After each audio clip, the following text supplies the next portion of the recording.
Hey everyone.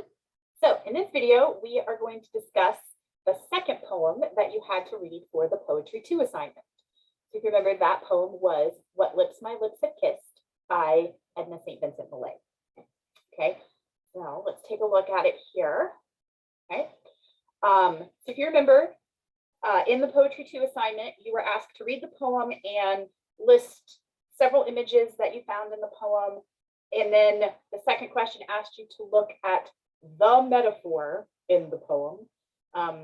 There's technically more than one metaphor, but there is a big metaphor that you needed to focus on. And then the third question was, what is the underlying message / theme of the poem?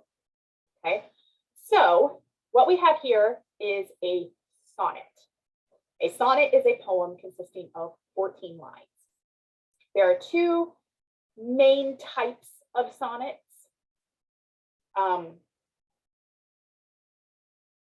If you're looking to follow a tradition, so to speak, there are definitely a lot of sonnets out there that are 14 lines. It's a sonnet, but they don't necessarily try to fit into one of those two main types that go back hundreds of years.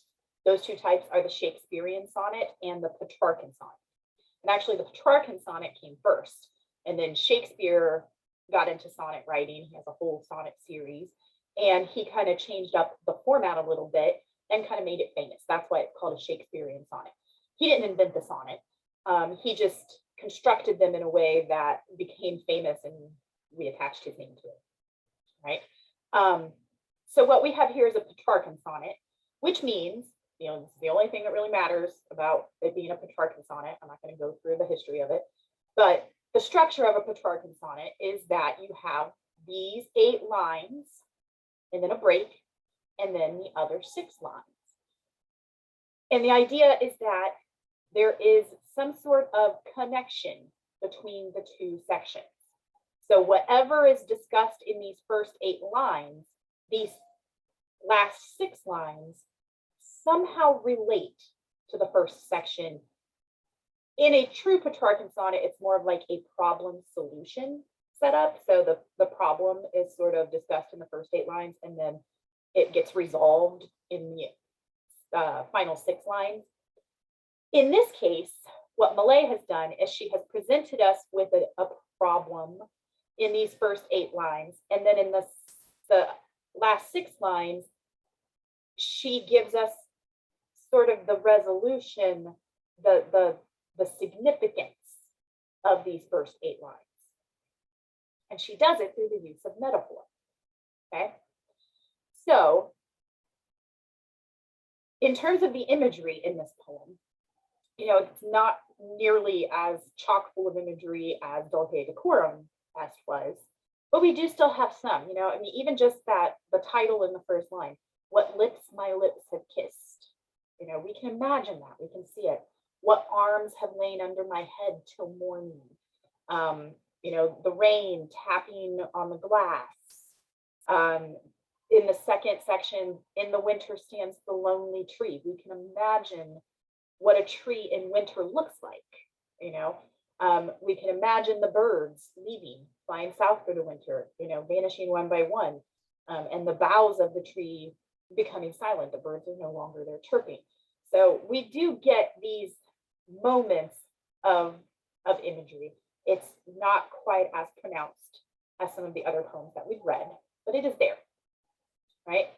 But it's interesting to think about specifically what type of images that she is calling to us.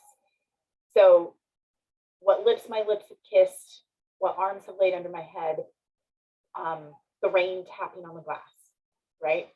So these images of physical touch, physical connection, and then the rain tapping on the glass, sort of like a lonely, perhaps even haunting kind of feeling that she presents in that first section. In the second section, it's more nature-based, right? The tree in the winter and the birds leaving and the tree being silent, right? It's we have the sort of like this human physical touch and that emotional evocation with the rain on the window. And then in the second section, it's more nature-based, right? It seems very different. How could they be related? How could they be connected? Well, let's see. Let's look at the metaphors. All right, so we do have this metaphor sort of up here in this section, but the rain is full of ghosts tonight that tap and sigh upon the glass and listen for reply. So she is comparing the rain hitting the window to ghosts that are tapping on the glass and listening for a reply. So she's comparing the rain to ghosts. An interesting comparison. And it does, again, the reason that smaller metaphor is important is because it helps establish the emotional content in that first section. Thinking about the rain tapping on the window, it can be very peaceful, but it can also be, I don't want to say scary, but can make people uneasy. But it can be kind of scary in a way.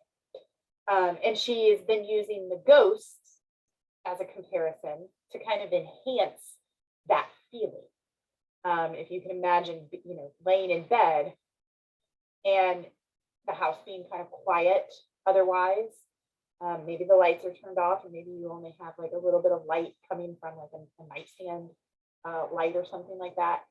And you hear the rain on the window, but whatever frame of mind you're in that moment, for some reason, it's making you think of a more haunting image where it's ghosts tapping on the window trying to get in.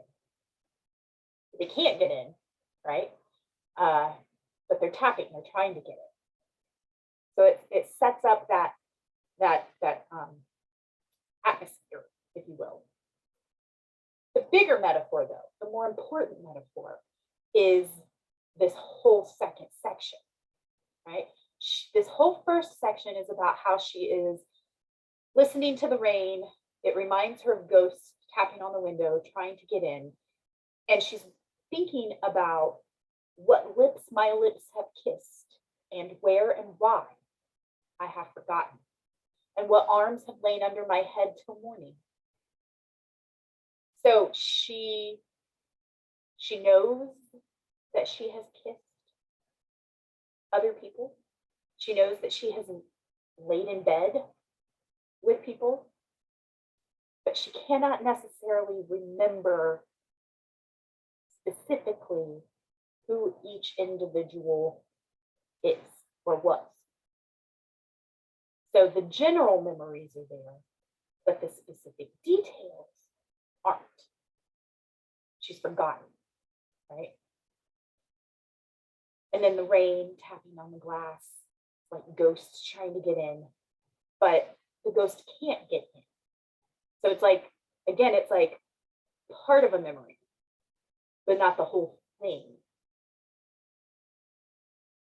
And in my heart, there stirs a quiet pain for unremembered lads that not again will turn to me at midnight with a cry. She's she's trying to recall these intimate encounters that she has had with men in the past. Unremembered lads. She knows it happened.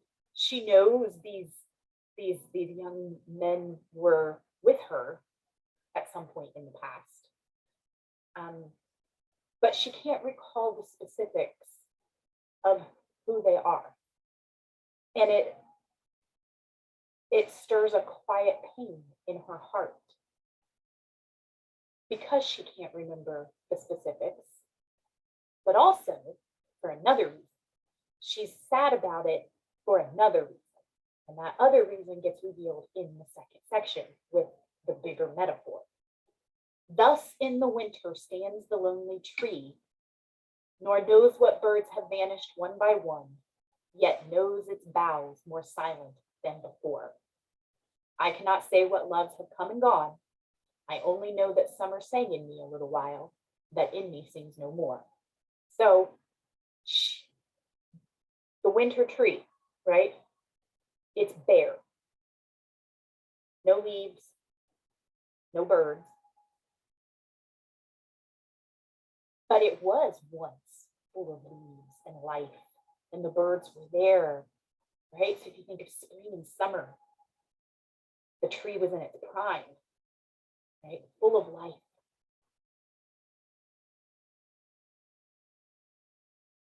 But now the birds are gone. It's winter, it's cold, it's lonely, right? The boughs are silent, it's branches, there's nothing there. And then that semicolon right here, remember, actually it's colon. She's announcing something here. I cannot say what loves have come and gone. I only know that summer sang in me a little while, that in me sings no more. Just like the tree in summer, full of leaves, full of life, the birds, right? She knows that she had her own summer once.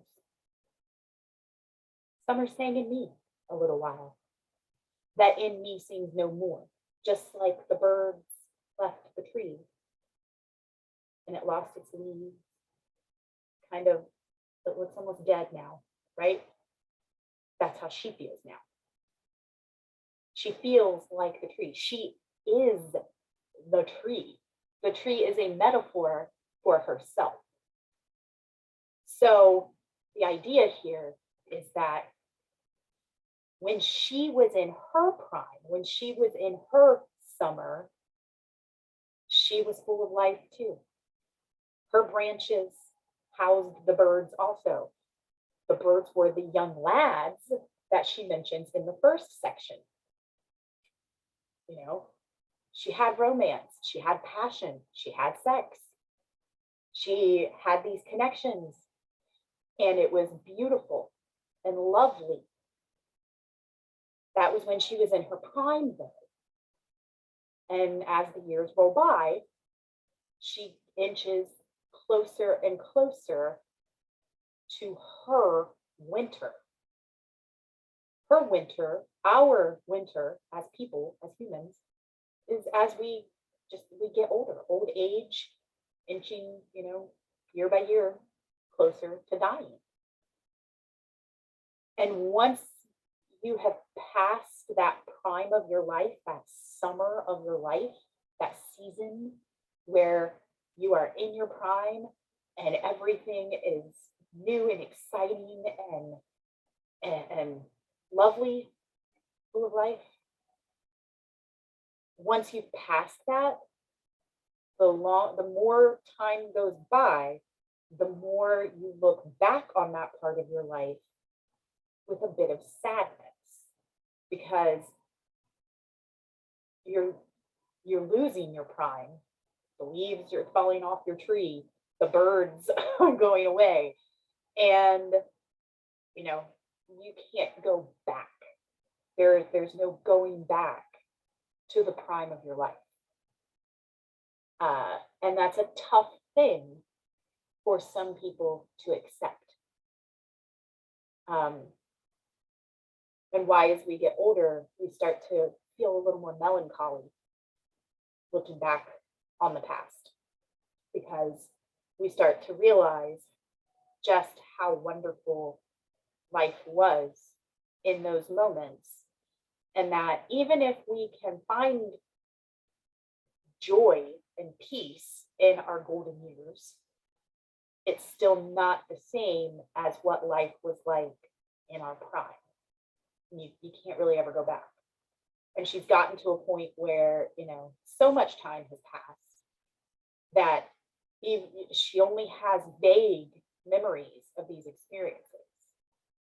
She knows that they happened, and she can remember the feeling, but so much time has passed that she can't remember who these specific lads were. And it's not because of dementia or Alzheimer's or anything like that. It's just the natural way of life. The older you get, the less details you remember about things that happened longer ago, right? I mean, I'm only in my early 40s, and that's already something I've experienced. That looking back at junior high and high school, there are definitely so many things I remember happening. But when I think about the details, the specifics, they're kind of fuzzy now, right? That's just life, right? The more time that passes, the less details we're able to recall. But we haven't lost the memory completely. And sometimes it's sad when you still have the basic memory and can't recall the details. It just reminds you how long it's been, how much time has gone by, how much older you are. And that's a tough thing to reconcile yourself with, you know. There's nothing especially tragic or traumatic that has happened to this speaker. It's just life, right?